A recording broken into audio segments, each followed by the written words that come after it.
تو یہ وہ حق کا راستہ ہے جس میں سب سے پہلے شیطان رکاوٹ ڈالتا ہے اور اس کے بعد آپ کا اپنا نفس اور تیسرے نمبر پہ کلچر. ہر حق میں 3 رکاوٹیں کھڑی ہوتی ہیں.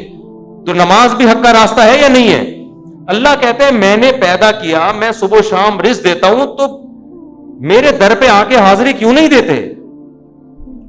اور ہر دفعہ اعلان کروایا جا رہا ہے حی علی الصلاۃ حی علی الصلاۃ. کسی حکم میں ایسی اناؤنسمنٹ دیکھو, رمضان کا اعلان ہلال کمیٹی کی طرف سے ہوتا ہے, خدا کی طرف سے بولو نہیں ہوتا.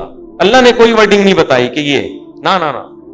زکات کا اعلان کسی کی طرف سے بھی نہیں ہوتا. اسٹیٹ بینک ایک اناؤنسمنٹ کر دیتا ہے کہ چاندی اتنے روپے تولے اور فرسٹ رمضان کو زکات کٹ جائے گی. اللہ کی طرف سے اناؤنسمنٹ کا کوئی انتظام بولو نا یار نہیں ہے. ماں باپ کے حقوق, ان کے ساتھ حسن سلوک فرض ہے, لیکن اللہ کی طرف سے کوئی یاد دہانی مسلسل قرآن میں اللہ نے لکھ دیا, بس الگ سے اناؤنسمنٹ نہیں ہے.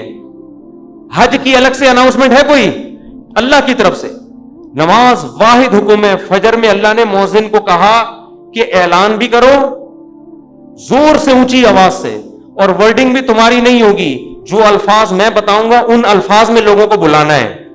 ایسا نہ تم اپنے الفاظ میں کہو, لوگ اس کو تمہاری دعوت سمجھیں گے, لوگ مولوی صاحب کا بیان سمجھیں گے اس کو, لوگ کہیں گے مولوی صاحب نصیحت کر رہے ہیں. اگر اللہ مؤذن کو اجازت دیتے تھے بھائی لاؤڈ اسپیکر پہ کھڑے ہو کر لوگوں کو یاد دہانی کراؤ اخفل طریقے سے کہ لوگوں نماز کے لیے آ جاؤ, لوگ اس کو اللہ کا بیان سمجھتے یا مؤذن کا؟ کہتے یار یہ اپنا ہے. اللہ نے کہا نا نا نا نا نا, جو الفاظ میں نے بتائے ہیں ان میں ایک لفظ بھی دائیں بائیں 4 دفعہ اللہ اکبر کہنا ہے, 5 دفعہ نہیں, 3 دفعہ نہیں, اللہ اکبر ہی کہنا ہے, اللہ کبیر نہیں کہنا, اللہ اعظم نہیں کہنا, اشہد ان لا الہ الا اللہ کہنا ہے. اب لا الہ الا اللہ کے بعد کوئی محمد رسول اللہ لگا سکتا ہے؟ نا نا نا, جو ورڈنگ میری ہے وہ, پھر اشہد ان محمد رسول اللہ, پھر حی علی الصلاۃ, یہ بھی 2 دفعہ کہنا ہے, 3 دفعہ کہنے کی بھی اجازت نہیں, 1 دفعہ کہنے کی بھی اجازت نہیں, پھر حی علی الفلاح. اب مؤذن کہ حی علی الفلاح آج میں پہلے کر دیتا ہوں, حی علی الصلاۃ آج میں بولو بعد میں. نا نا نا, اللہ نے کہا تیرا کام ہے, تو میری طرف سے متعین ہے, یہ اناؤنسمنٹ میری طرف سے ہوگی. کیوں؟ اللہ ایک ایک بات اس لیے تاکہ اللہ کی حجت اس کے بندوں پہ تمام ہو جائے. کل قیامت میں کوئی یہ نہ کہہ سکے اے اللہ نماز میری سمجھ میں نہیں آ رہی تھی. اللہ کہے گا 5 دفعہ تیرے کان میں نے اپنی کبریائی ڈلوائی اور وہ ورڈنگ تو اس کو بھول گیا تھا, یہ کیسے ہو سکتا ہے؟ میرے بھائی چھوٹا حکم نہیں ہے, چھوٹا حکم نہیں ہے, ایمان اور کفر کا مسئلہ ہے یہ. ابھی سے عزم کرو, ابھی سے پابند. اگر سستی ہو رہی ہے سستی کا علاج کرو. آج موٹیویشنل اسپیکر آپ کو بتا رہے ہیں سستی کا علاج کیا ہے. وہ آپ کو پیسہ کمانے میں جو سستی ہو رہی ہے نا اس کا علاج بتا رہے ہیں. آپ سارا دن سوتے پڑے رہو, مر جاؤ گے بھوک سے, زیادہ زیادہ یہی ہوگا, کم نقصان ہوگا آپ کا. لیکن قیامت کے دن جو اللہ سب سے پہلے آپ سے پوچھے گا وہ کیا پوچھے گا؟ وہ نماز کا پوچھے گا کہ میں نے پیدا کیا تھا اور میں نے بار بار پیدا ہوتے ہی کان میں اذان دلوا دی, پیدا ہوتے ہی. اس کو ہلکا سمجھنا شروع کر. خواتین جا رہی ہیں شاپنگ کرنے, نماز گول. سفر پہ جا رہے ہیں, نماز گول. تو سفر میں ہی تو پتہ چلتا ہے نماز کا, شاپنگ کے دوران ہی تو پتہ چلتا ہے نماز کا. تو آج سے عزم کرو میرے بھائی. اور میں ایک نسخہ بتا دوں, جس نے فجر کی نماز جماعت سے پڑھ لی, اس کا مطلب باقی نمازیں بھی کیسے پڑھتا ہے وہ؟ جماعت سے پڑھے. فجر پڑھ لی نا, اس کا مطلب باقی نہیں چھوڑے گا. پھر فجر کو فوکس کر لو. اور جی ہاں, فجر میں تو اللہ نے ایک اور الفاظ اضافہ کروا دی نا, الصلاۃ خیر من النوم. کتنے پیارے الفاظ ہیں, کتنی میٹھی نیند سو رہا ہوتا ہے. اللہ نے بتا دیا. دیکھو اللہ میاں نے بھی کیسا کام کیا. مؤذن کو بولا بولنا ہے, گھر میں لٹھ لے کے نہیں پہنچا. ہم اگر کسی کو سمجھائیں, 1 دفعہ سمجھائیں گے آ جا نماز کے لیے, دوسری دفعہ سمجھیں, تیسری دفعہ غصہ آئے گا نا, جا کے تھپڑ لگا دیں گے. ابے میں تجھے سمجھا رہا ہوں, تیری کھوپڑی میں بات آ نہیں رہی ہے. یا آپ بیگم کو ایک بات سمجھا رہے ہو, بیگم چائے میں تھوڑا چینی کم ڈالا کرو, تم ویسے اتنا میٹھا بولتی ہو کہ چائے میں میٹھے کی ضرورت نہیں ہے. پھر وہ چینی زیادہ ڈال رہی ہے, پھر چینی زیادہ, پھر آدمی کو غصہ آتا ہے نا. یہی تھوڑی کہ ہمیشہ ایک ریکارڈنگ چلا کے چلا جائے گا, چینی کم ڈالو, چینی کم ڈالو. ایک دن 5 6 7 8 دفعہ آ کے اس کو غصہ آئے گا کہ بھائی بولا ہے کم ڈالو, نمک کم ڈالو، 1 دفعہ 2 دفعہ 3، لیکن اللہ کا اصول دیکھو. اللہ نے کہا مؤذن سے فجر میں اعلان کر دینا حی علی الصلاۃ حی علی الفلاح الصلاۃ خیر من النوم، نماز نیند سے بہتر ہے. بس بتا دینا، گھر میں ڈنڈا لے کے نہیں پہنچنا، نہ سونے تو جو پڑا ہوا ہے. کیوں؟ لا تحسبن اللہ غافلا عما یعمل الظالمون. قرآن کہتا ہے ظالم جو کچھ کر رہا ہے اللہ کو اس سے غافل مت سمجھو. اللہ غافل نہیں ہے، اللہ حجت تمام کر رہا ہے، ابھی نہیں پوچھے گا. اگر پکڑنا شروع کر دے تو پھر آزمائش نہیں ہے.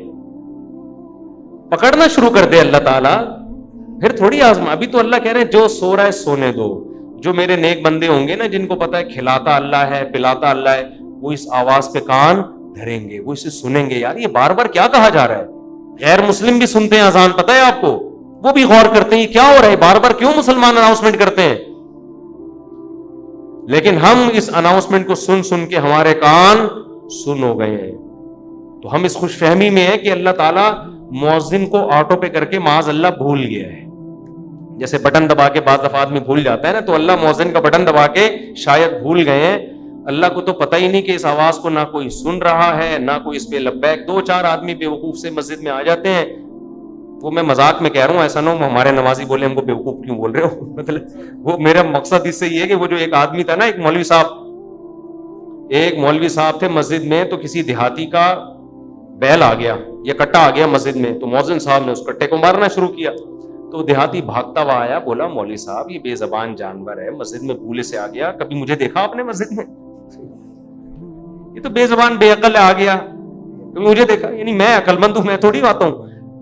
تو جو بیچارے چند آ رہے ہیں وہ لوگ ان کو بیوقوف سمجھتے ہیں. تو اللہ میاں نے اناؤنسمنٹ کرا کے نا یاد دہانی بار بار کرا رہے ہیں.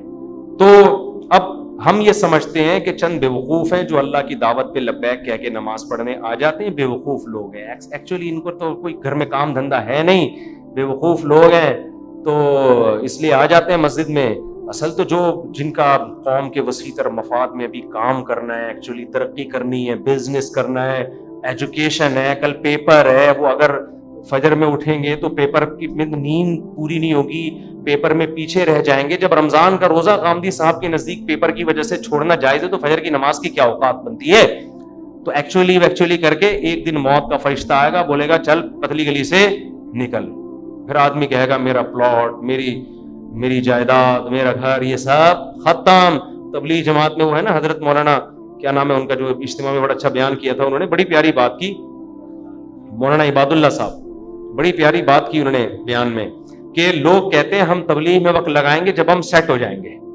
اس طرح لوگ کہتے ہیں ہم دین کی طرف یا نماز کی طرف آئیں گے جب ہم کیا ہو جائیں گے، ذرا سیٹ ہو جائیں. یار ایک فکروں سے تو آزاد ہوں، بھی تو شادی بھی ہے، پہلے جاب ہے، پھر بزنس ہے، جب سیٹ ہو جائیں گے نا سارے کاموں سے. وہ کہتے ہیں آدمی سیٹ کبھی بھی نہیں ہوتا. وہ سیٹ کیسے ہوتا ہے؟ انہوں نے بڑی پیاری مثال دی. ایسے سیٹ ہوتا ہے کہ وہ کہتا ہے میں سیٹ ہوں گا، ہو نہیں رہا، ایک مسئلے کے بعد دوسرا مسئلہ، دوسرے کے بعد تیسرا مسئلہ، ہوتے ہوتے ایک دن موت کا فرشتہ آتا ہے اور بالآخر اس کو قبر میں اتار دیتا ہے. پھر اس کے رشتے دار اس کو قبر میں اتارتے ہیں اور دیکھتے ہیں اس کو قبلہ رخ کر کے ذرا صحیح طرح سے لٹاؤ. صحیح طرح سے لٹانے کے بعد پھر کیا کہتے ہیں؟ اب سیٹ ہے. مردے کو کہتے ہیں نا اب یہ کیا ہے؟ اب سیٹ ہے، اب مٹی ڈال. اس سے پہلے پتھر نہیں رکھتے قبر میں جب تک مردہ سیٹ. بھائی مردہ ٹیڑھا میڑھا قبر میں پڑا ہوگا تو کوئی مٹی ڈالتا ہے؟ پہلے سیٹ کرتے ہیں نا اس کو. تمیز سے سیٹ کرنے کے بعد سب بیک زبان بولتے ہیں گورکن سے اب پتھر رکھ دو. اب کیا ہے؟ اب سیٹ ہوا ہے. لیکن اب سیٹ ہونے کا فائدہ بولو. اب نہ تیرے قبر میں اذان کی آواز آئے گی تجھے، نہ کوئی الصلاۃ خیر من النوم سمجھائے گا، اور تیری جائیدادوں کو پیچھے لوگ کرنے والا سمجھ کے پھوڑ رہے ہوں گے. 2-4 دن یاد کریں گے ہمارے ابا نے ہمارے لیے بحریہ ٹاؤن میں کتنا اچھا پلاٹ بنایا، ہمارے ابا بہت اچھے تھے، کیوں چلے گئے دنیا سے. 3-4 دن کے بعد ویلیاں لگاتے ہوئے پھر رہے ہوں گے آپ کے بچے. کون سے ابا کہاں گئے، کیا ہوا، کوئی نہیں یاد کرے گا میرے بھائی. 4 دن میں سب بھول بھلائیاں. اور اولاد کو دین نہیں سکھایا وہ تو چوتھے دن ہی بھول جاتی ہے. دین سکھایا تو کم از کم موت تک دعاؤں میں یاد رکھ رہے ہوتے ہیں. تو اس لیے انسان کا بچہ وہی ہے میرے بھائی جو انگریزوں سے دھوکے میں نہ ہو، یہ لبرل لوگوں سے دھوکے میں نہ ہو. ایک موٹیویشنل اسپیکر کی میں تقریر سن رہا تھا ابھی. کبھی کبھار میں سنتا نہیں ان کی تقریریں، کلپ سامنے آ جاتے ہیں نا، شارٹ کلپ آج کل 1-2 منٹ کے آ رہے ہیں. تو میرے سامنے کلپ آ گیا, اس نے تقریر میں کہا کہ خدا جو ہے نا, خدا یہ ہمارا بلیو ہے, یہ کوئی ریئلٹی نہیں ہے. ریئلٹی وہ ہوتی ہے جو سائنس ثابت کرے, سائنس تو خدا کو ثابت نہیں کرتی. تو ریئلٹی پہ چلو, اپنے بلیف پہ مت چلو. میں نے کہا یہ اس کے جوابات تو میں پھر کبھی بعد میں دوں گا. یہ فضول بکواس جو کی ہے, کیا مطلب ہے اس کا, اس میں کتنی سقم ہے, کتنی عیب ہے اس تقریر میں. لیکن میں نے کہا مرے گا تو یہ سارا تیرا جو تکبر ہے نا, جس نے بنایا ہے وہ پوچھے گا کہ تیرا بلیف مجھ پہ تھا کیوں نہیں. تو سائنسدانوں کو تو مانتا ہے, بنی ہوئی چیزوں کو دیکھ کر کہتا ہے کسی سائنٹسٹ نے یا کسی میکینک نے بنائی ہے, اور وہ میکینک خود بخود کیسے بن گیا. تو یہ ریئلٹی ہے جس پہ ہمارا بلیو ہے, یہ ہوائی باتوں پہ بلیو نہیں ہے. یہ گراؤنڈ ریئلٹی ہے خدا کا وجود, جس پہ ہم کیا کرتے ہیں, بلیو رکھتے ہیں. یہ بلیو اور ریئلٹی دو الگ الگ چیزوں کے نام بولو نہیں ہے. تو خیر, تکبر بہت ہے. آج تھوڑے سے انگلش کے 2-4 الفاظ آ جائیں, 2-4 آپ کو کچھ تھوڑا سا بولنا آ جائے تو انسان اپنی اوقات بھول جاتا ہے. اس لیے قبرستان میں جا کے دیکھا کرو کیسے مردے پڑے ہوئے. ایک دن ہم نے بھی مرنا ہے, جواب دینا ہے. اللہ ہم سے اپنے بارے میں سب سے پہلے پوچھے گا, اللہ تعالیٰ ہمیں. اور آخری بات دیکھو, اگر نماز کبھی چھوٹ جائے نا جماعت سے, اپنے اوپر جرمانہ رکھو, سزا دو اپنے آپ کو. ایسے اپنے آپ کو ڈھیلا نہ چھوڑ دو کہ عزم کرتے میں پڑھوں گا پھر چھوٹ جاتی ہے. کچھ سزا تو دو اپنے آپ کو. فجر جس دن چھوٹ جائے, ناشتہ گول, ناشتہ نہیں. حضرت حکیم اختر صاحب رحمہ اللہ فرمایا کرتے تھے, جس کی فجر چھوٹ جائے وہ کس منہ سے ناشتہ کرتا ہے, اس کو تو غیرت آنی چاہیے. تو یہ پراٹھے اور کباب کھا رہا ہے, جس خدا نے تجھے دیے ہیں اس نے تو تجھ سے صرف اتنا سا معاوضہ مانگا تھا کہ فجر میں حاضری دے دے. اب کس نعمتیں تو پھوڑ رہا ہے مزے سے بیٹھ کے, تھوڑا سا اللہ کا حق ہے وہ ادا کرنے کے لیے تیار نہیں ہے. تو کچھ تو سزا دو میرے بھائی. اللہ ہمیں عمل کی توفیق عطا فرمائے. وما علینا الا البلاغ.